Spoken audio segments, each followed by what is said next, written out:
Case number 503.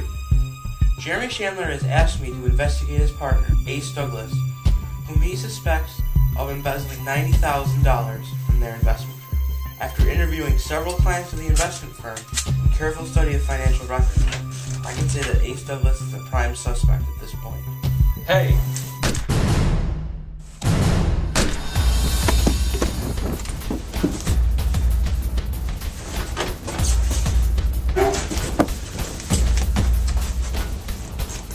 Damn!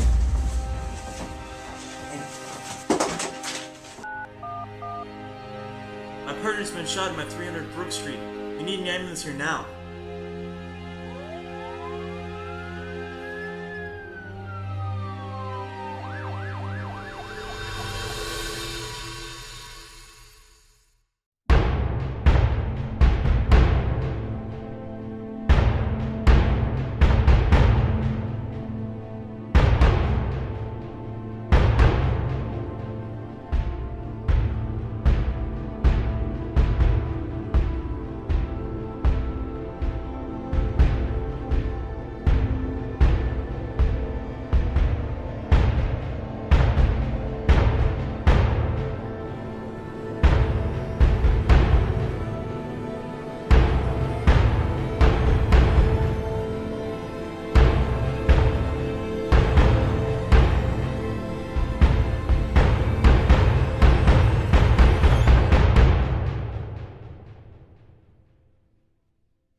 Oh, Rick.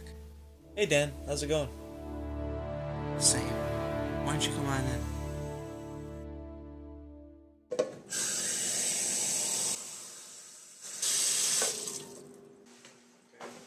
you sure you don't want me to get you some coffee or something? Yeah, I can only stay for a minute. Oh. What's going on? I stopped by because I want to talk to you about the case.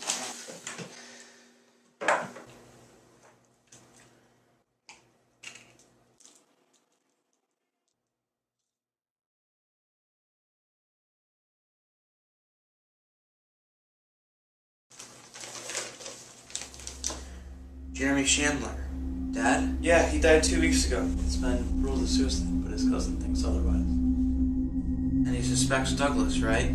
Yeah, I thought you'd maybe want to solve the case and get some closure on what happened. Not a private investigator anymore, Rick. You and I both know that there's more than a chance that Douglas has something to do with this. Douglas is a dangerous man. I know you got it in you. Rick, I know it's what you're hoping for. You keep asking for my advice on cases. You've left my name on the business, but the fact is, I'm not coming back. You could change that if you wanted. I understand what happened to you was traumatizing, but you sitting here feeling sorry for yourself instead of trying to catch him, it's not good for you. You didn't spend 6 agonizing months in the hospital fighting for your life. You're right, I didn't. But if I did, I'd want to catch the guy who did it the second I got out. Well, if you change your mind, you know where to find me. I'll let myself out.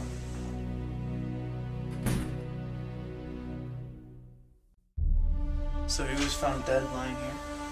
Yeah. And he died from carbon monoxide poisoning? Yeah, that's right. He was sealed in this garage with this idling car. He didn't kill himself. He couldn't have. That's why I hired you to work this case. I'm sure Douglas has something to do with this. Let's not jump to any conclusions yet. Just bring the killer to justice. That's all I ask. I will. Thanks, Rick. Say, how's Dan doing these days? He's doing alright considering what happened. I just wish we could have done more.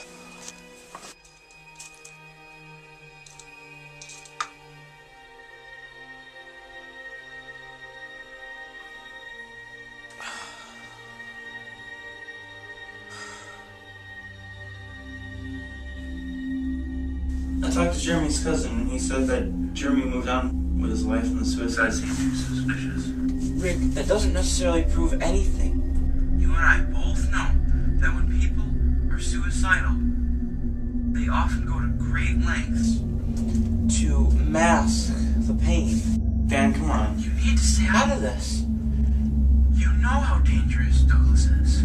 What happened to justice should always be served. I woke up and faced the facts. Yeah, I told him I wanted a 4-point counter. Why would I ask him to do that? He's gonna lose his butt in the whole deal. Listen, I know what I'm talking about this. He's gonna back out at the last minute and you're gonna end up holding the whole bag.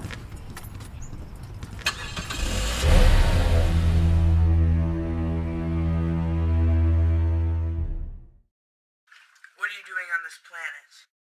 I come from a civilization known as the Apes. Our planet is crumbling. Hello? Oh, Sergeant Williamson, what's up? Hanging in there, how about you?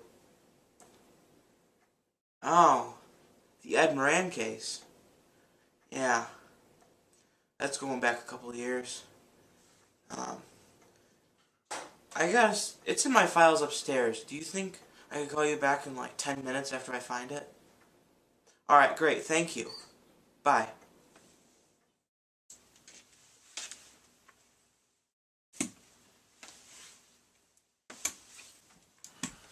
Ed Moran.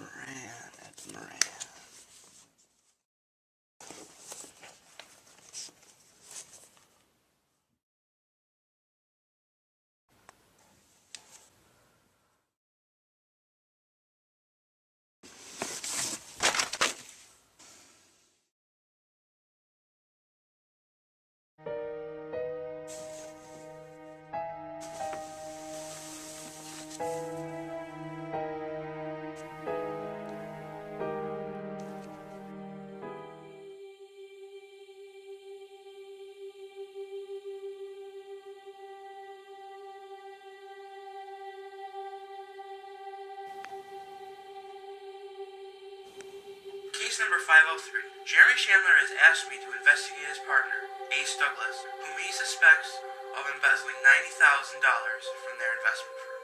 After interviewing several clients of the investment firm and careful study of financial records, I can say that Ace Douglas is a prime suspect at this point. Hey!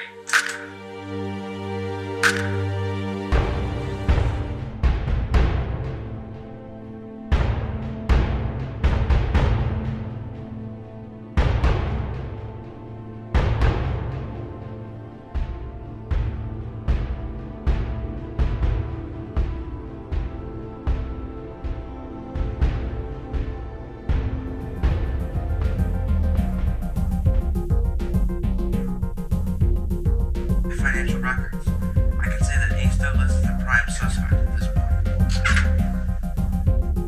Hey! So, Mr. Douglas, you don't know what happened to the $90,000? No, if I knew, I'd tell you.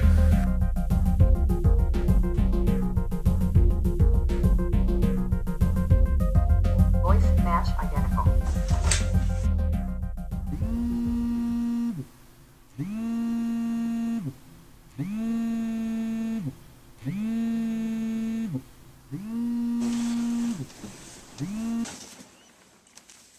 Rick, it's me, Dan.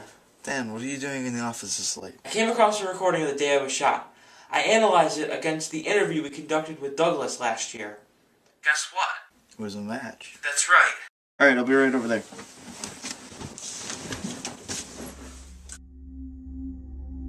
It's definitely a match. Now we have the foundations of our case. But we need to build a solid case against Douglas. We know he embezzled thousands from Chandler. We know he was probably responsible for Chandler's death. But we need solid evidence of all this.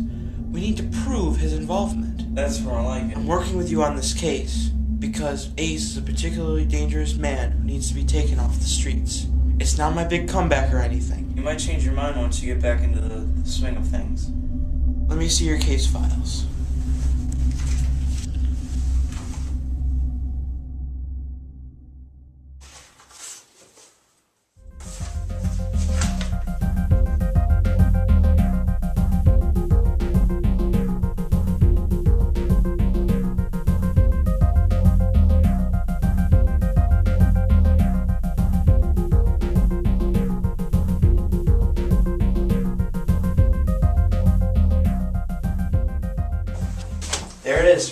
embezzlement. I'd say so.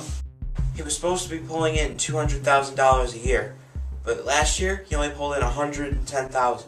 How can you prove it was Douglas? Because if you remember, before I was shot, we talked to investors, accessed his credit cards, and found that he spent a grand total of $90,000 on gambling debts. The same amount of money that was missing. And now you found the other piece of the puzzle. Yes, 2 plus 2 is 4. Or rather, 200,000 minus 90,000 is 110,000. So now we have proof of the embezzlement. And a motive for his other crimes.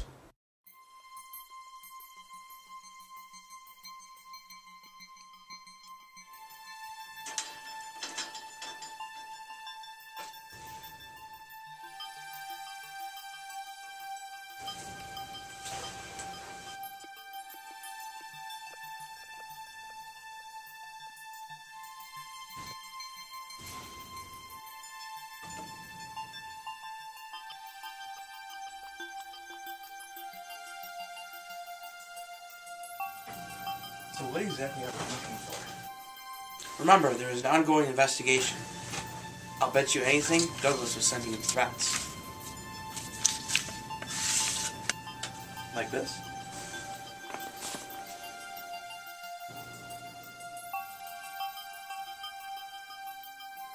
Exactly like that. Today, Rick and I visited the house of the late Jeremy Chandler. In the house, we found a letter warning the late Jeremy that if he testified against Douglas in court, he would die. According to his cousin Ronnie Chandler, he'd received it in the mail 2 days before his death, which in my opinion could never be a coincidence. After looking at Rick's case files, I noticed that Jeremy's car key had been broken off in the ignition and the other half was still missing. Additionally, the coroner's report showed that Jeremy Chandler had a blood alcohol content of 0.30 in his system at the time that he died. This is enough to render a man unconscious. Rick and I both agree that a person trying to kill themselves would not go to all those measures to prevent themselves from committing suicide. We both suspect Douglas at this point, but have no real evidence. This is what I think happened. The evidence was in Jeremy's favor. Ace knew that it would be bad if they proved his guilt, so he sent Jeremy the threatening letter to deter him from submitting the evidence. When that didn't work, Ace decided he'd have to kill Jeremy. He had to make it look like a suicide, so he waited for Jeremy to come home after a night at the bar. He probably gave him some whiskey in a beer bottle so he would be disoriented or even pass out. He got Jeremy to sit in the car, broke off the key in the ignition, took the garage remote, and left, leaving Jeremy to inhale the exhaust and die.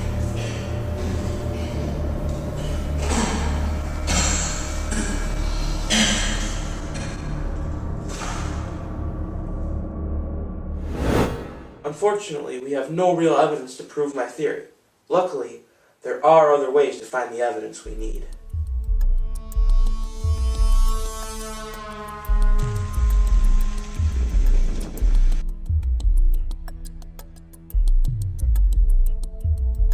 So let's go over the plan one more time. I'm going to go into his house and search for anything suspicious. Meanwhile, I want you to stay in the car and keep a lookout in case he comes back. Dan, maybe I should go into the house instead. You can't move very fast with your bum leg, and if you gotta make a run for it, you might not be fast enough.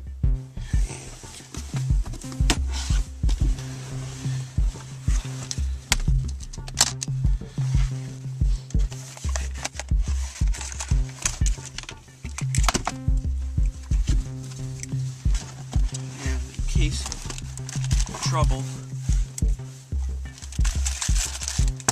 evidence bag.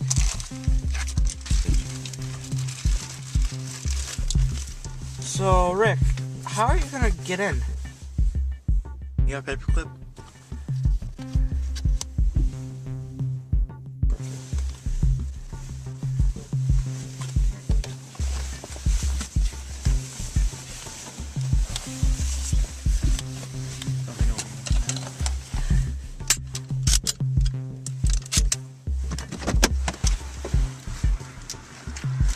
Good luck. Thanks.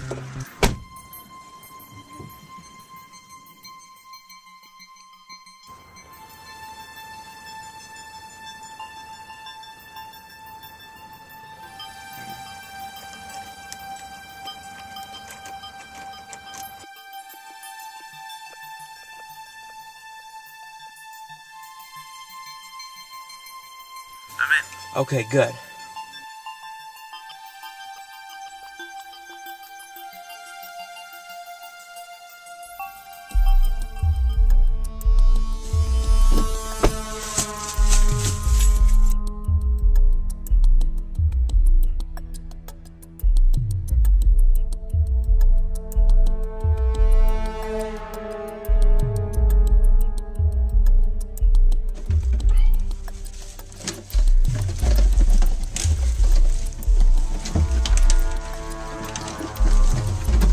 Dan, the phone. Thanks. Good job, my friend. Keep digging.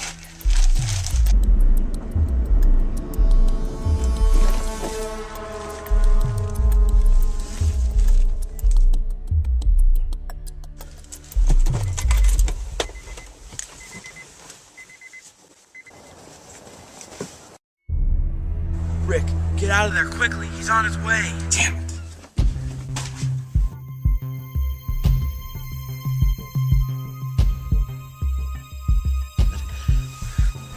He's too close. Stay hidden. I gotta go around the corner so he doesn't see me. I'll wait there for you. Get out when it's safe.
Hey, guess who I just caught snooping around my place?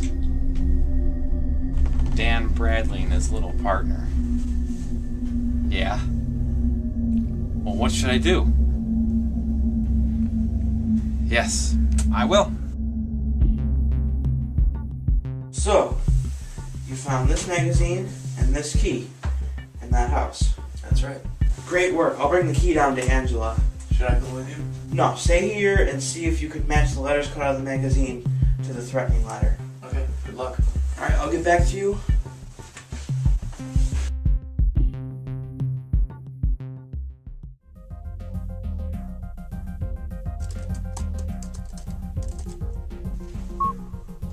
It's Douglas, all right. Just as I suspected. Thanks, Angela. Good luck with the case, Dan.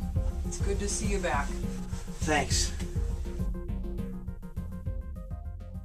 And what's the verdict? They were Douglas's prints. Good, I'll have a hard time explaining that to the judge. How goes the letter matching? I'm not having much luck. Why not?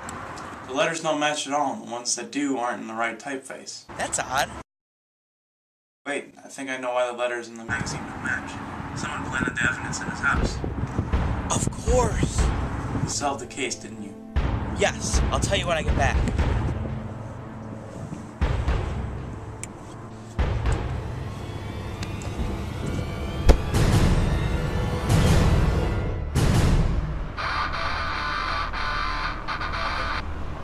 Hello? This is Ace Douglas. Douglas, what do you want? I have Dan Bradley with me, and I want you to come to me so we can discuss terms of the case. I want you here in 30 minutes. And if you're late, it won't be pretty for Mr. Bradley. You can find me where Jeremy Chandler died. And don't even think of contacting the police. Bradley will pay if you do.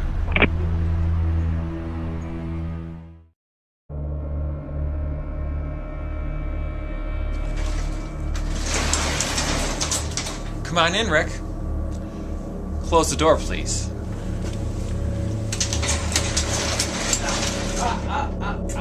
Right back where you were. What do you want? Let's drop the case. If that's what you want, it's not gonna happen. The first thing I want to do is to relieve you of your weapon.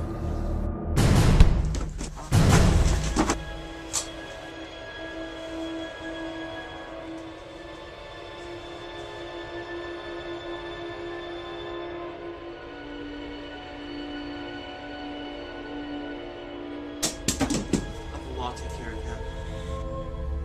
So you solve the case. Yes. It was originally Douglas who embezzled the money, tried to kill me, and of course, killed Jeremy Chandler. But Ronnie Chandler, who was the accountant for the business, must have noticed the irregularities in the books. He probably confronted Douglas about it, and they most likely came to an agreement to kill Jeremy and make it look like a suicide so they could both inherit the investment firm, which was left to both of them in his will. But unknown to Douglas, Ronnie had never planned on sharing the inheritance. He asked Ace for the broken car key after the murder, probably claiming he could dispose of them so he could plant them in his home. The magazine didn't match the letters cut out for the note because the one you found in his house was cut up and planted by Ronnie as further evidence. Ronnie had to make sure he wasn't implicated in the crimes at all, so he made a bold move. He called you. He knew that you'd want to take down Douglas for what he did to me, so he gave you the evidence you'd need to prove him guilty. It was quite brilliant, really. By hiring a private investigator, he ensured no one would suspect him, and with Douglas as the fall guy, it was nearly the perfect crime. Dynamic deduction, Mr. Bradley. Ronnie, thank God. It's too bad you didn't do this for me, because now I got 3 murders on my hands.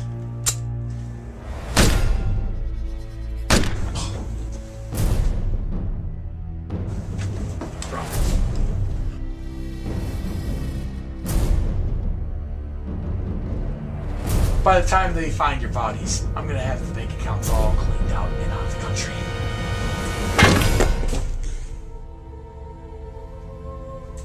Can't, but how?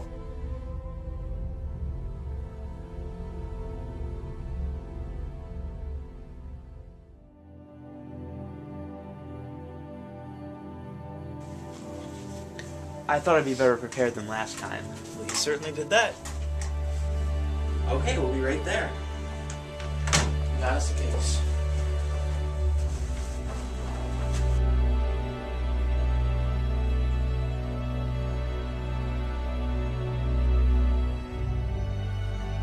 Justice isn't always carried out in a courtroom.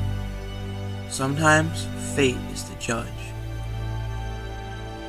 Douglas thought he could evade justice. He almost succeeded, but caught in the tangled web of his own greed-driven scheme, he received the death penalty without ever attending a court. Ronnie's fate was much different. He faced justice in a more traditional way. His crimes were enough to put him away for life, and he'll have enough trouble avoiding the death sentence himself in the months to come. You cannot outrun justice. It's more than just the law. It's a universal balance, unbiased, incorruptible, and inevitable. This is Dan Bradley. Case closed.